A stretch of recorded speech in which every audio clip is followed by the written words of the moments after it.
Καλώς ήρθατε στο κανάλι Ιστορία για Όλους και στη σειρά αφιερωμάτων Μεγάλη Στρατηγική της Ιστορίας. Σήμερα θα μιλήσουμε συνοπτικά για τη ζωή και το έργο του Νοτιοαμερικανού απελευθερωτή Σιμών Μπολίβαρ. Ο Μπολίβαρ γεννήθηκε στις 24 Ιουλίου 1783 στο Καράκας της Βενεζουέλας. Ανήκε σε μια πλούσια οικογένεια κρεολών και μεγάλωσε πλουσιοπάροχα παρά το γεγονός ότι έχασε τους γονείς του σε μικρή ηλικία. Ο κηδεμόνος του φρόντισε να του δώσει άριστη εκπαίδευση με ιδιαίτερα μαθήματα στο Καράκας και στη συνέχεια να τον σπουδάσει στην Ισπανία το 1799. Σε ηλικία 19 ετών, ο Μπολίβαρ νυμφεύτηκε μια Ισπανίδα αριστοκρατικής καταγωγής πριν επιστρέψει στη Βενεζουέλα. Μέσα σε ένα χρόνο η σύζυγός του πέθανε από τον κίτρινο πυρετό. Συντετριμμένος ο Μπολίβαρ επέστρεψε στην Ευρώπη και ταξίδεψε για μεγάλο διάστημα στην Ιταλία και στη Γαλλία. Σε αυτό το διάστημα, ο Μπολίβαρ μελέτησε με πάθος τα φιλοσοφικά έργα του Ρουσό, του Λοκ και του Βολτέρ, ενώ συγχρόνως γοητεύτηκε από τα κατορθώματα του Ναπολέοντα. Επιστρέφοντας στην πατρίδα του, ο Μπολίβαρ ταξίδεψε επίσης σε διάφορα μέρη των Ηνωμένων Πολιτειών που είχαν πρόσφατα κερδίσει την ανεξαρτησία τους από τους Βρετανούς. Όταν έφτασε πλέον στη Βενεζουέλα, ο Μπολίβαρ είχε πιστεί ότι είχε έλθει η ώρα για την ανεξαρτησία της Βενεζουέλας και ότι ο ίδιος προοριζόταν να αναλάβει την ηγεσία του απελευθερωτικού κινήματος. Το 1810 ο Μπολίβαρ ακολούθησε τον Φρανσίσκο δε Μιράντα σε μια εξέγερση εναντίον των Ισπανών και πολύ σύντομα κατέλαβε το Καράκας. Μετά από ένα σύντομο τρίτο ταξίδι στην Ευρώπη για να εξασφαλίσει οικονομική βοήθεια για τη συνέχιση της Επανάστασης, ο Μπολίβαρ συμμετείχε στα γεγονότα που οδήγησαν στην ανακήρυξη της ανεξαρτησίας της Βενεζουέλας στις 5 Ιουνίου 1811.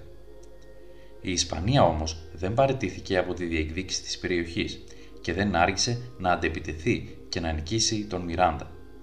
Ο Μπολίβαρ είχε αναλάβει την άμυνα του σημαντικού λιμανιού Πουέρτο Καμπέιο, αλλά έχασε τη μάχη επειδή ένας υφιστάμενός του πρόδωσε τα σχέδια των επαναστατών στον εχθρό. Ο Μπολίβαρ κατάφερε να διαφύγει στη Νέα Γρανάδα, την Κολομβία, για να συνεχίσει τα απελευθερωτικά του σχέδια. Το καλοκαίρι του 1813 εισέβαλε στην Κολομβία με μια νέα δύναμη και μέχρι το τέλος του έτους είχε καταλάβει και πάλι το Καράκας και είχε ανακτήσει τον έλεγχο της χώρας. Την επόμενη χρονιά, ο Μπολίβαρ υπερασπίστηκε με επιτυχία το νεαρό του κράτος σε πολλές μάχες. Τελικά όμως τον νίκησε ο συνδυασμένος στρατός των Ισπανών και των τοπικών του αντιπάλων. Ο Μπολίβαρ κατάφερε να διαφύγει και πάλι πηγαίνοντας στην Κολομβία και από εκεί στην Τζαμάικα.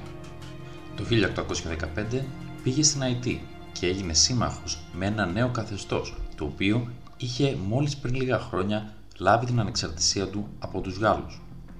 Στη διάρκεια των επόμενων 4 ετών, ο Μπολίβαρ αποπειράθηκε να εισβάλει 2 φορές στο βόρειο μέρος της Νότιας Αμερικής και έκανε μια σειρά από επιθέσεις. Οι εκστρατείες απέτυχαν, αλλά συνέβαλαν στην εδραίωση της φήμης του ως ηγέτη του απελευθερωτικού κινήματος.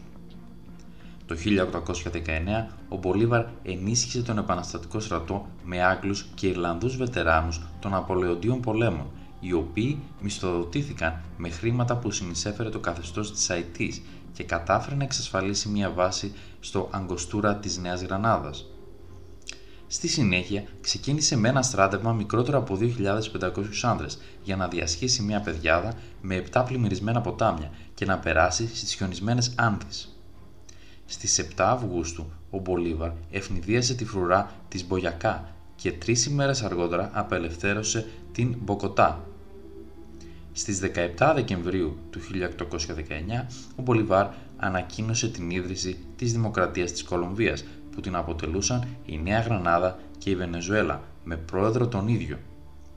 Ανεξαρτήτως της διακήρυξης χρειάστηκαν 2 ακόμη χρόνια πολέμου για να μπορέσει τελικά να απελευθερώσει τη Βενεζουέλα από τους Ισπανούς με την νικηφόρα μάχη του Καραμπόμπο στις 24 Ιουνίου 1821. Ο Μπολίβαρ διεύρυνε τώρα το όραμά του. Ονειρευόταν πλέον την απελευθέρωση ολόκληρης της Νότιας Αμερικής. Με τη βοήθεια του έπιστου συνεργάτη του, στρατηγού Χωσέ Αντώνιο δε Σούκρε, ο Μπολίβαρ απελευθέρωσε το Εκουαδόρ, τον Ισημερινό δηλαδή, από τους Ισπανούς τον Μάιο του 1822. Στη συνέχεια στράφηκε εναντίον του τελευταίου Ισπανικού οχυρού στη Νότια Αμερική και μπήκε στη Λίμα του Περού το μήνα Σεπτέμβριο του έτους 1823. Τον Δεκέμβριο του 1824, ο Μπολίβαρ και ο Σούκρε με ένα στρατό μόλις 7.000 ανδρών νίκησαν 10.000 Ισπανούς στο Αγιακούτσο σε μια σύγκρουση σώμα με σώμα, όπου έπαιξαν ρόλο το κοντάρι και οι ξυφολόγχοι.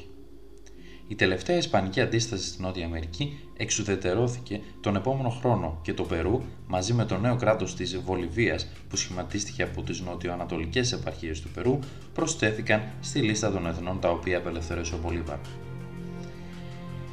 Ο ίδιος δεν ήταν επιτυχημένος στο ρόλο του Προέδρου της κυβέρνησης όσο ως στρατηγός των επαναστατών. Επέμενε στο προσωπικό του όραμα για μια μεγάλη Κολομβία, ώστε οι απελευθερωμένες περιοχές να αποτελέσουν ένα ενιαίο κράτος, και η σκληρή και η δεσποτική του διακυβέρνηση προκάλεσε εμφυλίους πολέμους και νέα απελευθερωτικά κινήματα, αυτή τη φορά όμως εναντίον του.